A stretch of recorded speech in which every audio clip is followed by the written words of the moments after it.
I nderuar nënkryetar Gola,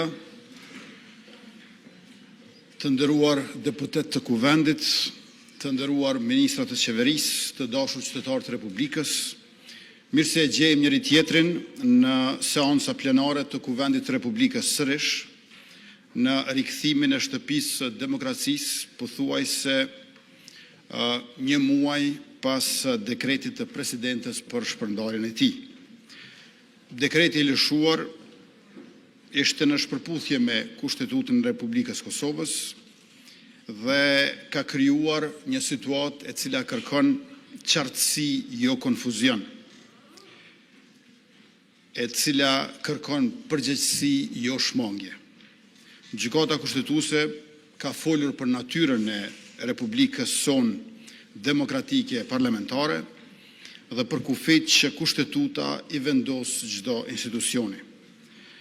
Në këtë rend, shpërndarja e Kuvendit nuk është instrument për të tejkaluar vështirësi politike dhe mbi të gjitha është vërtetuar e dëshmuar edhe nga gjykata kushtetuese tani që presidenti nuk mund të shpërndajë vullnetin e popullit as nën presion të afateve e të paqartësive kushtetuese. Vullneti I popullit nuk anulohet me dekrete dhe rrjedhimisht as nuk shpërndahet. Tani pas qartësimit dhe vërtetimit të kësaj të vërtete të pamohueshme, sot nuk kemi një boshllëk institucional përpara nesh, por kemi një detyrë të qartë. Kuvendi është funksional dhe I kthehet punës tij.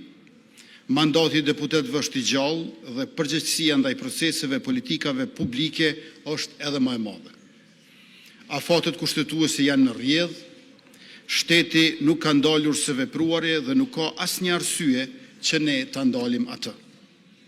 Përkundrazi, çdo përpjekje për ta ndërprerë këtë funksionim do të ishte jo vetëm politikisht e gabuar, por edhe një precedent që cënon vetë idenë e ndarjes dhe balancës së pushteteve.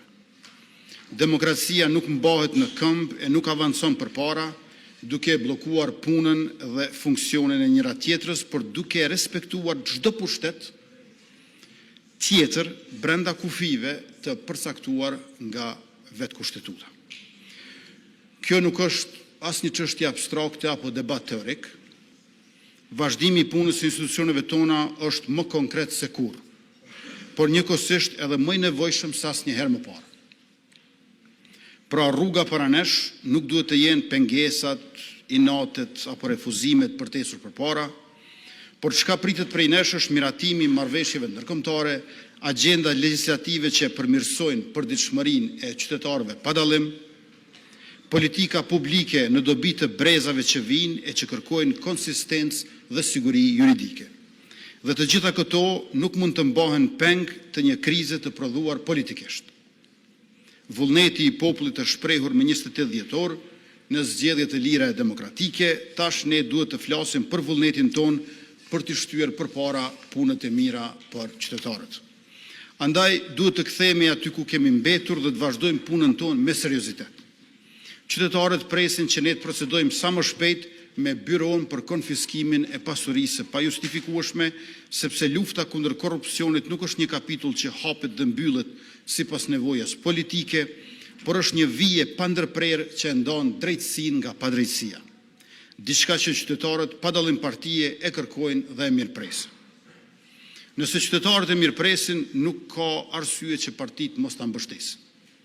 Ne nuk kemi ardhur këtu për të menaxhuar një realitet deformuar, por jemi përgjegjës për ta ndryshuar pozitivisht atë.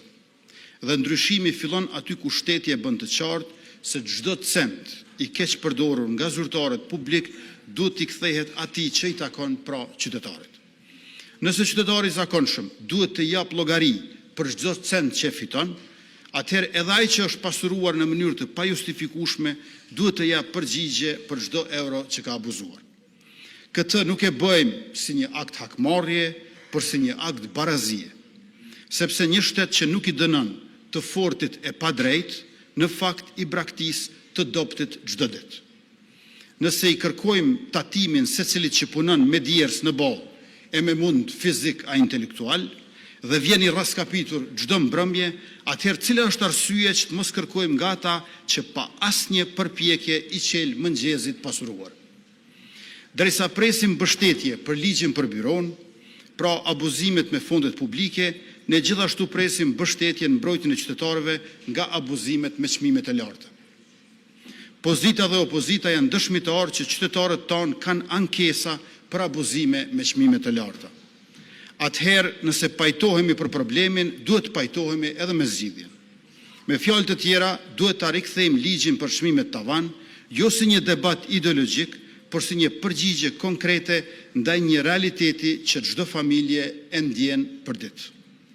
Bota po kalon nga kriza në krizë, një luftë që ka nisë nuk përfundon, fillon një tjetër që as mendonim se do të nisë, dhe nga pandemia e vitit 2020, tash te lufta në Ukrainë në vitin 2022, e së fundmi edhe kjo lufta në lindjen e mesme, ndërkohë që krizës energjetike të vitit 2022 po i shtohet edhe ajo e vitit 2026, ju e dini që secilës sfidë jemi përgjigjur me pako konkrete ekonomike, me që jemi munduar që në çdo dimension mandatin e kaluar të ndihmojmë secilën kategori shoqërore. Por sikur në secilën krizë, ju e dini të nderuar deputet që dikush zgjedh të përfitoj. Ka tregtar, biznese të mëdha që e kanë keq përdor krizën për të arritur megjithatë artificialisht çmimet. Andaj kur çmimi i produkteve bazike rritej për te çdo logjike ekonomike, kur tregu e humb sensin e drejtësisë dhe qytetari mbetet i pambrojtur, atëherë shteti nuk mund të fshihet prapa parimeve abstrakte. Ai duhet të ndërhyjë me maturi, por edhe me vendosmëri. Sepse liria ekonomike nuk mund të kthehet në liri për të shfrytzuar dhe tregu nuk mund të jetë një hapësirë ku më i forti vendos gjithmonë mbi më dobët. Duhet theksuar që të njëjtën iniciativë e morëm edhe më herët për këtë, por u pat kontestuar në gjykatë kushtetuese nga opozita.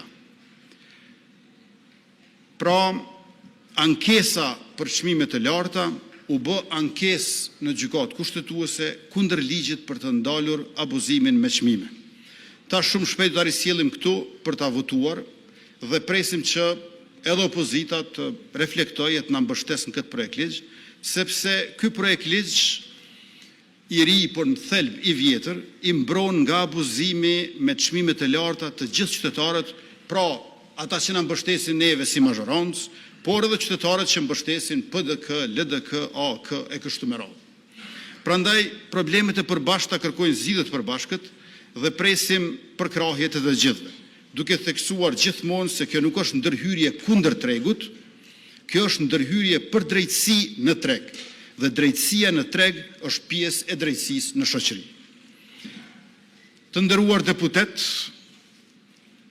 nëse shteti duhet të jetë i drejtë në ekonomi, ai duhet të jetë po aq i drejtë në hapësirën publike. Hapësira publike është e të gjithëve, që do të thotë e asnjërit me emër të përveçëm. Dhe këtu hyn një tjetër çështje që nuk mund të anashkalohet. Mediat.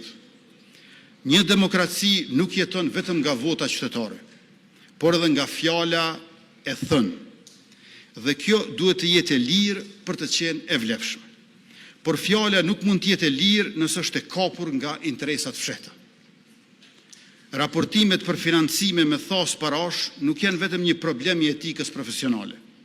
Ato janë një kërcënim i drejt për integritetin e debatit publik. Sepse kur paraja hyn në mënyrë të padukshme, ajo nuk blen vetëm hapësirë mediatike. Ajo blen ndikim, orienton narrativën dhe në fund deformon perceptimin e qytetarit. Një qytetar i dezinformuar nuk është qytetar i lirë. Ai është i manipuluar dhe siç tregojnë edhe raportet, ky manipulim po vjen direkt nga armiqtë tonë, por që fatkeqësisht po gjejnë edhe argatin e tyre brenda vendit tonë. Ne nuk kemi asnjë interes të kufizojmë mediat. Përkundrazi, kemi interes që ato të jenë më të forta, më të pavarura, më hulumtuese, më kritike. Por pavarësia nuk mund të ndërtohet mbi fshehtësi që financojnë shpifjen dhe dezinformimin. Liria editoriale duhet të jetë e garantuar, por ajo duhet të shoqërohet me transparencë të plotë të pronësisë dhe të financimit. Qytetarët duhet ta dinë se kush flet, në emër të kujt flet dhe me çfarë burimesh flet dhe nga kush financohet. Nëse secili biznes tjetër jep përgjegjësi për financat dhe burimet e tij, media gjithashtu duhet të jenë në të njëjtin nivel të përgjegjësisë. Kjo edhe e mbron qytetaren nga manipulimi dhe dezinformimi, por edhe i mbron gazetarët dhe mediat e ndershme që raportojnë e informojnë me burime të sakta dhe financa të gjurmueshme. Ligji për Këshillin e pavarur për media që do ta sjellim para jush nuk është për të kontrolluar median, por për të mbrojtur atë nga kopja. Cenzurë është pengesa e lajmit të drejtë, jo e lajmeve të pavarteta me financime të dyshimta. Dhe një demokraci që nuk e sheh këtë rrezik me kohë, rrezikon të humbas lirinë pa e kuptuar dhe me të njëjtën logjik ka vepruar edhe Bashkimi Evropian kur ka mbyllur transmetimin e portaleve dhe televizioneve ruse. Nëse në diktatura të dikurshme kontrolloheshin rezultatet, sot nga oligarkia ka rrezik të kontrollohen premisat në mënyrë që të manipulohen rezultatet. Sot grupet e interesat nuk e prekin lirinë e shprehjes, ato kontrollojnë ekonominë e medias, ashtu që të mos ketë nevojë për ndërhyrje në lirinë e shprehjes. Të nderuar deputet, në fund të gjitha këto çështje, nga dekreti te marrëveshjet ndërkombëtare, nga lufta kundër korrupsionit, te drejtësia në treg dhe transparenca në media, lidhen me një parim të vetëm që duhet të na udhëheq, por edhe të na bashkoj, sundimi i ligjit. Një shtet i së drejtës kërkon përgjegjësi dhe llogari. Ne do të vazhdojmë punën tonë që Republika jone e përbashkët të jetë shembull për qytetarët pa dallim dhe model për rajonin e Ballkanit Perëndimor. Populli ynë ka vuajtur shumë nga padrejtësitë të huajve dhe prandaj kërkon llogari e drejtësi nga përfaqësuesit e vet. Kuvendi është shtëpia ku shtyhen politika që kërkojnë përgjegjësi nga ata që kanë abuzuar me fonde publike, ku vihen standarde për fjalën publike, ku mbështeten marrëveshjet ndërkombëtare dhe kërkohet përgjegjësi për ata që abuzojnë me lirinë e shprehjes, si dhe përkrahen iniciativa që i mbrojnë qytetarët nga abuzimi me çmime të larta. Kjo është detyrë e gjithë neve dhe prandaj duhet edhe mbështetje e të gjithëve bashkë. Këto iniciativa do të jenë të gjitha shumë shpejt para jush, prandaj edhe presim që ti adresoni, diskutoni, procedoni, miratoni sa më shpejt. Prandaj sot nuk e kemi luksin e vonesës, nuk e kemi luksin e blokadës dhe nuk kemi nevojë për zgjedhje të reja, të sërishme si ikje nga përgjegjësia që na takon. Kosovën, institucionet e saj legjitime, me vullnet të shprehur rishtazje qartësisht nga qytetarët, duhet të lënë të punojë. Ka pasur mjaftueshëm zgjedhje e rizgjedhje dhe qytetarët kanë folur mjaftueshëm. Tani na duhet të punojmë sa më shumë që të mundemi bashkë e jo të kemi blokada të reja që nuk e lënë vitin e vjetër të jetë në kaluarën. Blokadat, grackat, kleçkat, taktikat nuk janë mendësi e zhvillimit, por e ngecjes. Është koha që të ecim përpara dhe të jemi në krye të detyrës, veçanërisht në këto rrethona jo të lehta globale. Ju faleminderit. Kryeministër, faleminderit. Fjalën e ka zoti Tahiri për çështjet që ishin diskutim edhe i kryeministrit. Ju lutem zoti Tahiri 2 minuta. Apo zoti Haradinaj. Zoti Ramush Haradinaj.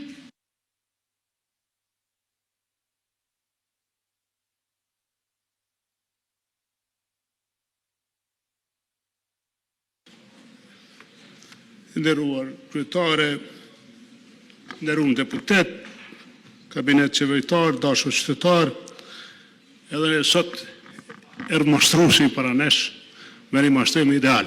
Dhe për të regoj që na mashtoj forci para pakën të rashë kryeministrit. Zoti Haradinaj. Ju lutem, mashtrimi nuk është fyrje.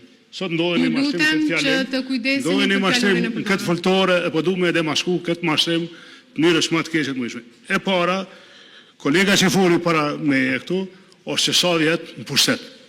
Mban përgjegjësi për çmimet, mban përgjegjësi për vjedhjen që po na ndodh në energji, për fakturat që po na vijnë. Ky dhe qeveria atij edhe ju mbani përgjegjësi, dhe s'mundi me i kësaj përgjegjësie në asnjë variant. As mundi mu shef pas ligjit tavan, as kurrë se oligark tu kryeministër janë të shitë të bëjë energji. Edhe po ushtohen kompanitë për ditë e më shumë njerëzve të afërm tu. Duhet këtë një koreksi këtu në këtë rast. E dyta thot, po financohen mediat me thos. Nikone çka bëhet kë. Nikone mirë çka bëhet. Po financohen mediat me thos. Ky shpenzon më shumë ti pare, duke u shqy zagar me fysh shqiptar. Ju lutem regjia janë Me fysh shqiptar, me fysh shqiptar. Ky shpenzon pare, je pare në përgjithësi.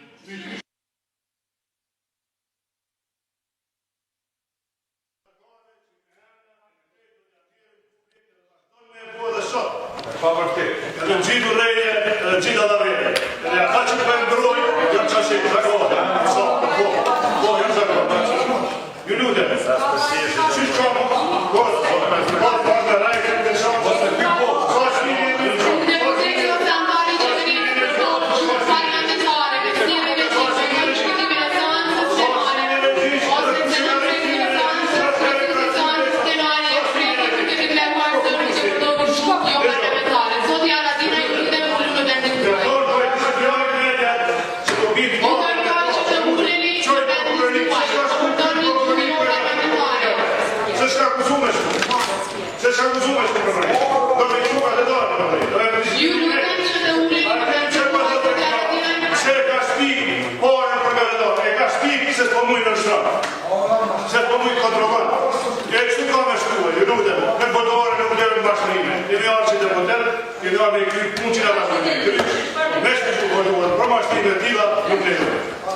Vazhdojmë me rendin e ditës, koha për pyetje parlamentare gjatë deri, po zoti Zemaj